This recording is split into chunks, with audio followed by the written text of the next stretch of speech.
La parole est à Monsieur Frédéric Bricout, maire de Caudry, conseiller départemental du Nord.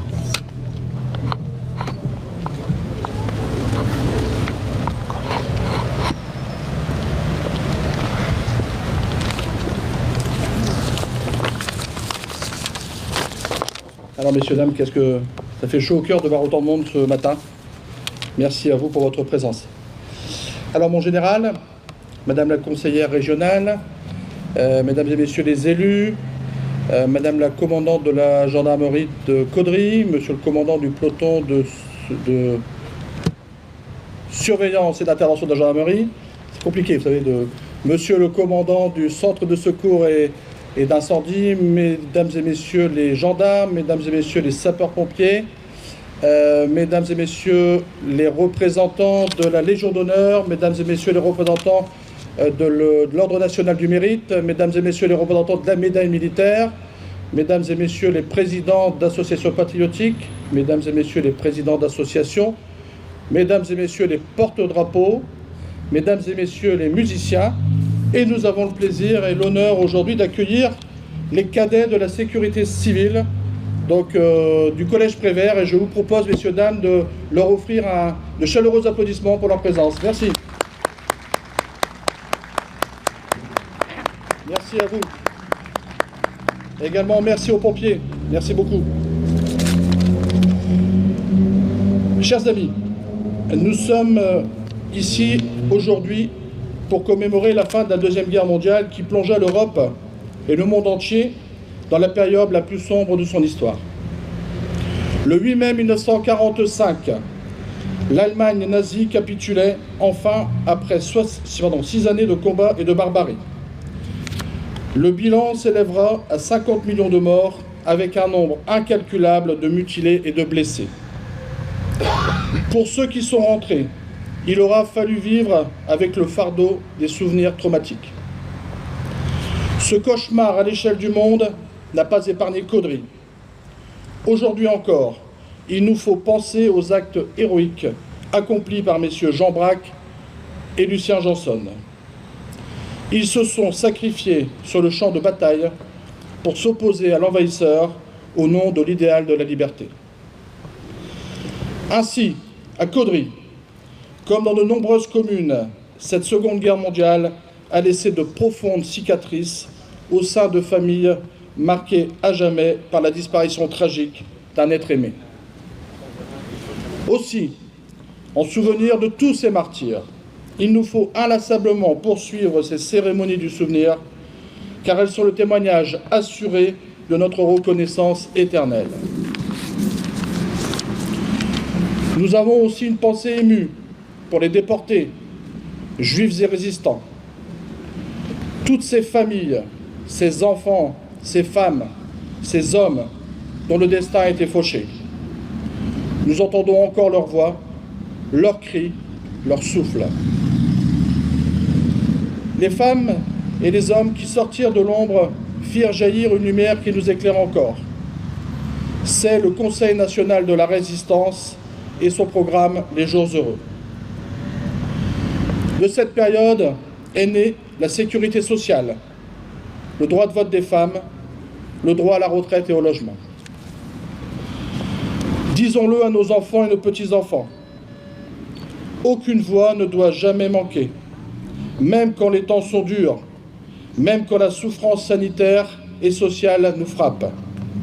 Il nous faut perpétuellement refuser le chemin de la haine et de l'obscurantisme. Rien n'est jamais acquis sur notre sol européen qui encore aujourd'hui est confronté à un conflit sanglant et meurtrier que personne n'avait vraiment vu venir. Comme par le passé, la violence et l'aveuglement d'un seul homme peut nous conduire aux portes de l'abîme. Saluons ici la formidable générosité de nos concitoyens qui, dès les premiers instants, ont répondu présents aux cris de détresse du peuple ukrainien. Du don le plus modeste à la maison grande ouverte, ils ont répondu à cette détresse par un immense élan du cœur. Plus que jamais, la paix, la démocratie, les valeurs républicaines sont d'indispensables boussoles pour un monde meilleur. Si nous oublions cela, nous courons un grand risque, comme nous le disait John Fitzgerald Kennedy. L'humanité devra mettre un terme à la guerre, ou la guerre mettra un terme à l'humanité. Je vous remercie de votre attention, des actions civiques que vous menez et de votre inlassable travail de mémoire qu'à travers vous tous nous partageons. Vive la République, vive la France et vive la paix.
message de Anne-Sophie Méry, première adjointe.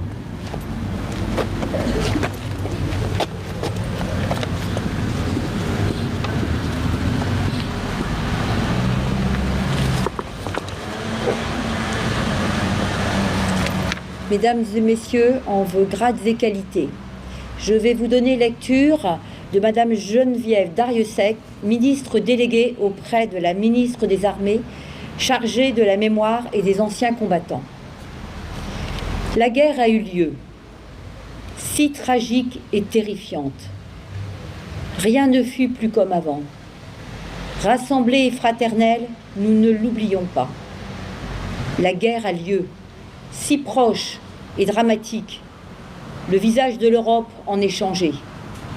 Rassemblés et fraternels, nous le savons. En ce 8 mai 2022, dans chaque ville et village de France, sur nos places, squares et jardins municipaux, devant nos monuments aux morts et mémoriaux, nous commémorons le 70e anniversaire de la fin de la Seconde Guerre mondiale. Avec une singularité toute particulière, en écoutant les douloureux échos du temps. Le 8 mai 1945, notre continent voyait s'achever 5 années de tempête, de douleur et de terreur. Ivresse de la victoire, mais détresse face à l'immense sacrifice consenti. Dans cette joie bouleversée, les embrassades n'ont fait oublier qu'un temps les villes ruinées, les campagnes exsangues, les proches disparus, les restrictions.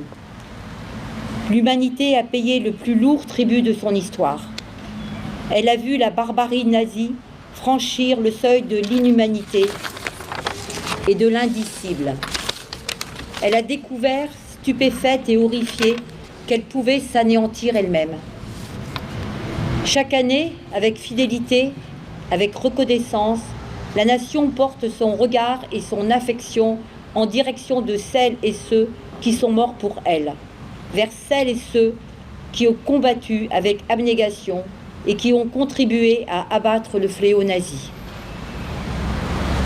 Nous nous souvenons du combat acharné des armées françaises et des armées alliées sur tous les fronts, des Français libres qui n'ont jamais cessé la lutte, du courage des résistants de l'intérieur, de chaque Française et Français qui a refusé l'abaissement de cette armée de lumière dans l'obscurité. Dans les pas du général de Gaulle, ils ont permis à la France de rester la France. Pour notre pays, ce combat prit de nombreux visages et les victoires mille chemins. Elle exigea tant de courage, de larmes, de deuil et de sacrifices.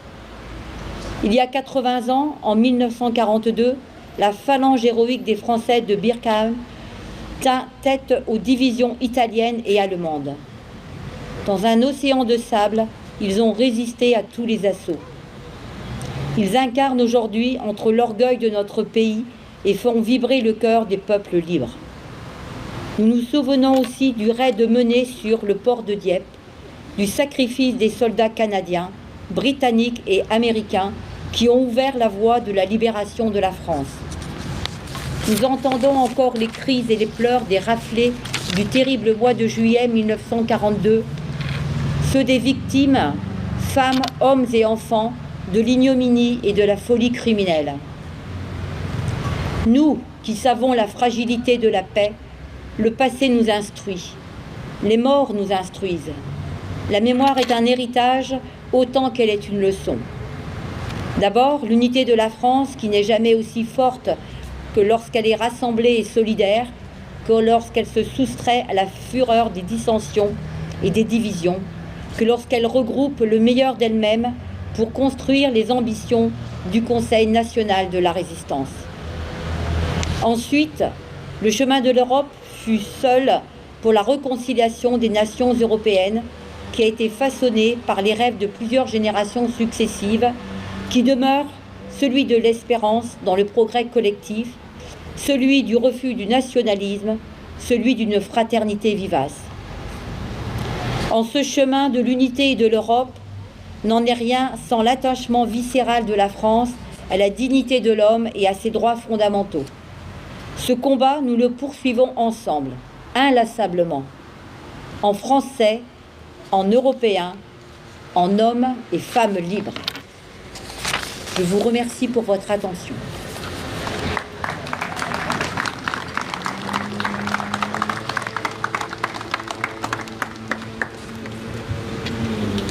Chef, au mort. À vous.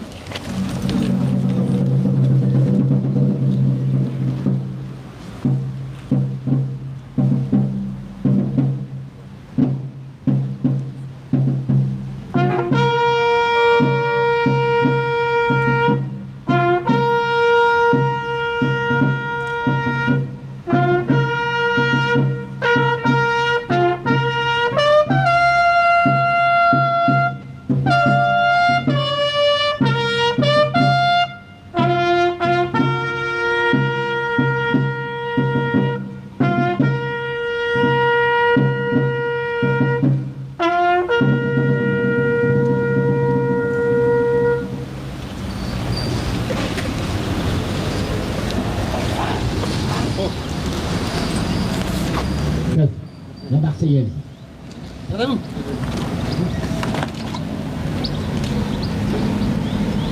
Regardez